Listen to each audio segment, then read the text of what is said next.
আসলে একদিন ওই খুঁতগুঁড়ো দিয়ে চলছিল মা।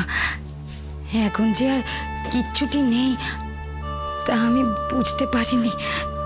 তারপর আজ যে আবার পূর্ণিমে সে কথাও ভুলে গিয়েছিলুম মা। এখন কি করবে দিদি? অতগুলো মানুষের মুখে কি দেবে? এতকাল তো ওরা পেট পুড়ে কে এসেছে। শহুর ঠাকুর যদি এখন ফিরে আসতেন। চুপ।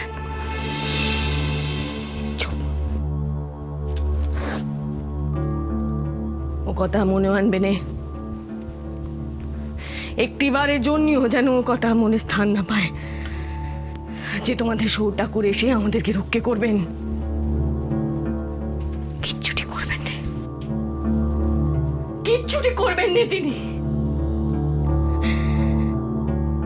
ভাড়ার শূন্য হয়ে গেল, পরনের এই সব শাড়ি কাপড় যেতে বসেছে।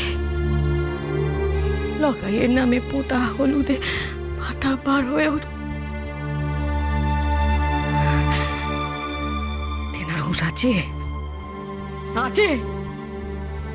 কোনো হুঁশ নেই। তিনি দেশান্তরে চলে গেলেন কিনা মনসার সঙ্গে যুদ্ধ করতে হবে তো।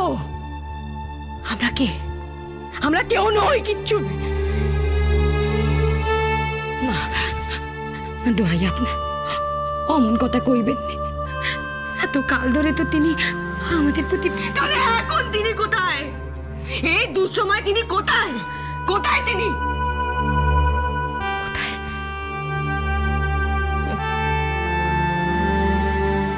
দেখো গিয়ে, কোথাও হয়তো চিনতে করছেন। মা মনসাকে জব্দ কি করে করা যায়।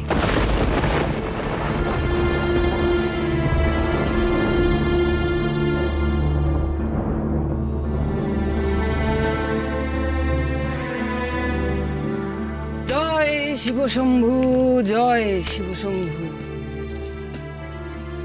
কল্যাণ হোক মা, তোমার কল্যাণ হোক।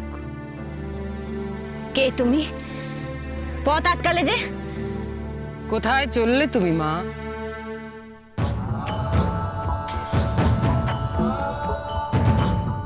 কেন শুধু হচ্ছে এ কথা? কি চাই আমার কাছে? কি চাও? আমার কাছে কিসের প্রয়োজন তোমার? জয় শিব শম্ভু। এত অধৈর্য হলে চলবে মা? আমি যে ত্রিকালজ্ঞ, এক বিশেষ উদ্দেশ্য নিয়ে আজ তোমার সম্মুখে আমি এসেছি। উদ্দেশ্য? কিসের উদ্দেশ্য? তুমি আমায় চিনলে কেমন করে? আমি যে ব্রহ্মজ্ঞানী, এ ত্রিভুবনে অনেক কিছুর সম্বন্ধে আমার জ্ঞান আছে, যা সাধারণ মনুষ্যের পক্ষে জানা কখনোই সম্ভব নয়। ও কথা আমায় বলছো কেন? তোমার যে এইখানে দিক দর্শন হবে মা, তুমি এমন জ্ঞান অর্জন করবে যার বিশেষ প্রয়োজন তোমার। দিগদর্শন? আমি দেশে হারা এ কথা তুমি কি করে জানলে? জয় শিব শম্ভু, জয় শিব শম্ভু। বললাম না আমি ত্রিকালজ্ঞ, ব্রহ্মজ্ঞানী। নাকি মা মনসা তোমায় পাঠিয়েছেন?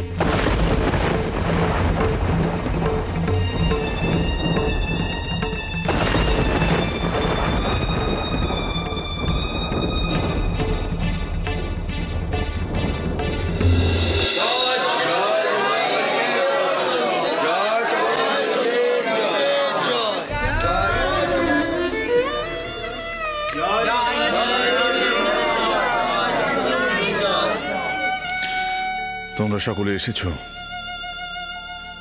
আজ পূর্ণিমা, তাই না? শুভ দিনেই চম্পকনগরীতে ফিরেছি আমি। তোমাদের আহার সমাপ্ত তো?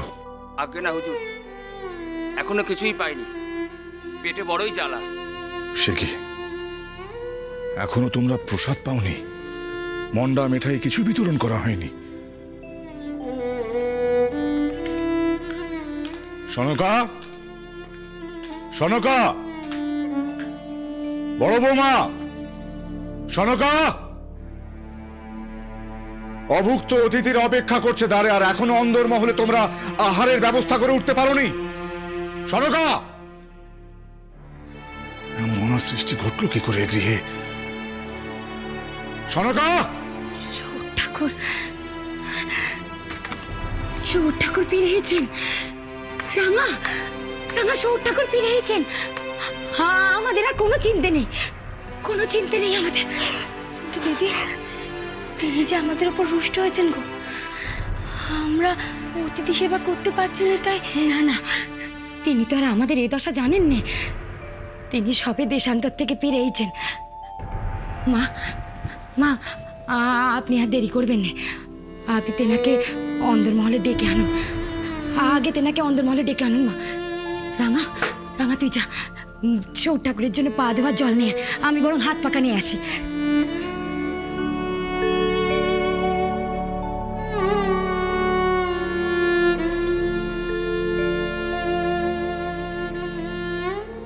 মা, আপনি যাবেন নে? কইছিলাম কি এখনই তেনাকে সব কথা কইতে যাবেন নে। কি হলো কি? ঘরে কি কেউ নেই? আমার গৃহে এমন অনার সৃষ্টি চলবে না। সনকা! মা, মা গো, আপনি শুনতে পাচ্ছেন? বাবা যে আমাদের উপর আরো রেগে যাচ্ছেন না। আপনি যাবেন না? যাবো বই কি, যাবো যাবো যাবো। সোজা বারমহলে গিয়ে তেনাকে হেসেলে নিয়ে আসবো। তো তোমরা কোথাও যাবে না, এখানে এখানে অপেক্ষা করবে কেমন? যার হুকুমে এই সংসার চলে, তেনাকে দেখাতে হবে না তার হেসেলের কি দশা। দেখাতে হবে তো, দেখাবো। সব সুসংবাদ দেব। তাহলে তো মা মনসার সাথে যুদ্ধ করতে সুবিধা হবে তেনার। যাবো, এক্ষুনি যাবো আমি। মা, মা, মা, দিদি,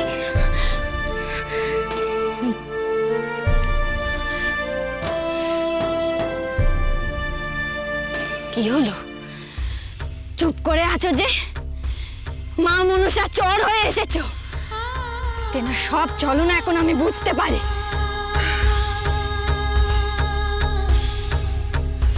হে শিবশম্ভু, হে প্রভু, অবোধকে ক্ষমা করো প্রভু। ছি মা, এমন কথা যে উচ্চারণ করতে নেই। কেন করবো না? মা মনসা আসলে কি তা আমি বুঝে গেছি। তিনি আমাকে দিগদর্শন করাবেননি কেন? বেপত তো তেনারই, সে কথা আমি ভালো করে বুঝে গেছি। তুমি ভুল ভাবছো মা। ভুল ভেবেছিল, তেনা শরণাপন্ন হয়েছিলুম আমি। ভেবেছিলুম তেনার মহিমা পেচার করব। ভুল ভেবেছিলুম আমি।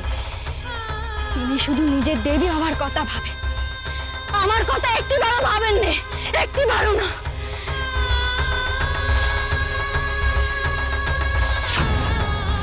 ভুল ভুল ভাবছো তুমি বেহুলা।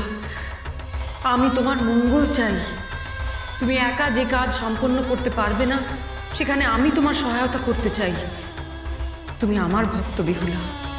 আমার এ যুদ্ধে তুমিই যে প্রধান অস্ত্র। মা মনসার দেবীত্ব নিয়ে আমার আর কোনো উৎসাহই নেই। তেনার মহিমা প্রচার হোক বা না হোক, তা আমার জানা দরকার নেই। তেনার দেবীত্ব আমি চাই নে।